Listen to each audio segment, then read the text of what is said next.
पुरी जिला स्कूल ठारे एक विशाल निःशुल्क फिजियोथेरापी चिकित्सा शिविर आयोजित कर चिकित्सा शिविर को राज्यसभा सांसद सुभाषेष खुंटिया आनुष्ठानिक भाव उद्घाटन करथिले।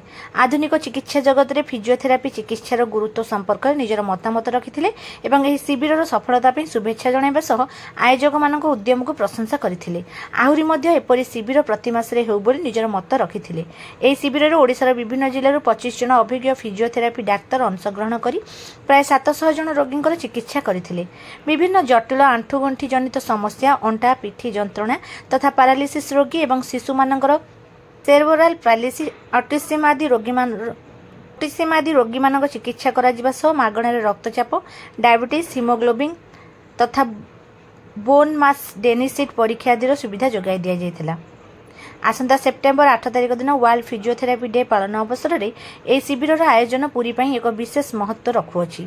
7SVF सह मिलित भाव हैप्पीनेस फाउंडेशन निर्देशक प्रदीप्त कुमार प्रधान तांका सहयोगी मानक सह एही कार्यक्रम में योगदान करी शिविर को अधिक फलप्रद कराइबारे सहयोग करथिले। 7SVF अनुष्ठान डायरेक्टर डाक्टर सिद्धार्थ शेखर पात्र निजर मत देवाक जाई कहिसेंति जे एभली विशाल शिविर ओडिशा रे प्रथम थर पय आयोजन करा जायछि। 7SVF रो डायरेक्टर अपर्णा महांती निकट भविष्य में पुरी ठारे लोकंक आवश्यकता को दृष्टि रखी वृद्धाश्रम, पुनर्वास केन्द्र और शिशु जत्नालय को एकत्रित भाव रखी सुलभ मूल्य रे अधिक सेवा जोगाइबा पय प्रयास जारी रहिछि बोली वक्तव्य रखिथिले।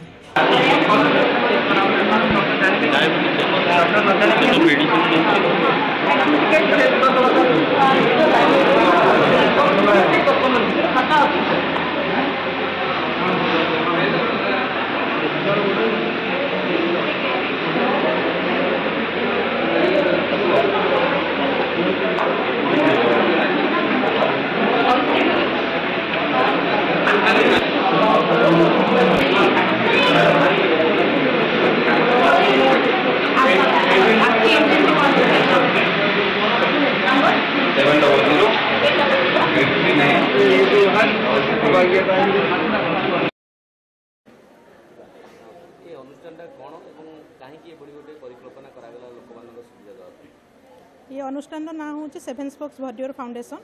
तो आमर ये 7 स्पोक्स माने आम जीवन जो आम 7टी अक्षर रही भाई जमीक हेल्थ है, आपंकर फाइनेंस मैटर है, एजुकेशन है, आर्ट एंड साइंस है, कल्चर है कि आउ जो साइंटिफिक एक्सप्लोरेशन है। तो ये सब विभिन्न प्रकार आपंकर जो अक्षांश बोली कहीपर अक्षय को लेकिन आपंकर जीवन गतिशील हुए। तेणु 7 स्पोक्स भर्डियर फाउंडेशन ने आम सब हेल्थ माने जोटा कि बेसिक नेसेसिटी गोटे ह्यूमन बीइंग तापर आम फोकस कर आसीचु। तो काली जिते आमर अच्छी वर्ल्ड फिजियोथेरापी डे ताकू आम दृष्टि रखिक गोटे विशाल गोटे मेगा कैंप आम जहाँ कहीपर फिजियोथेरापी रिलेटेड सर्विस प्रोवाइड करने एवं बेसिक जो स्क्रीनिंग थाए जमीक आपंकर डायबिटीज है, ब्लड प्रेशर है, बोन मास डेंसिटी है, एसबूर जो बेसिक स्क्रीनिंग गुड़ाक ये व्यवस्था आम ये करूँ।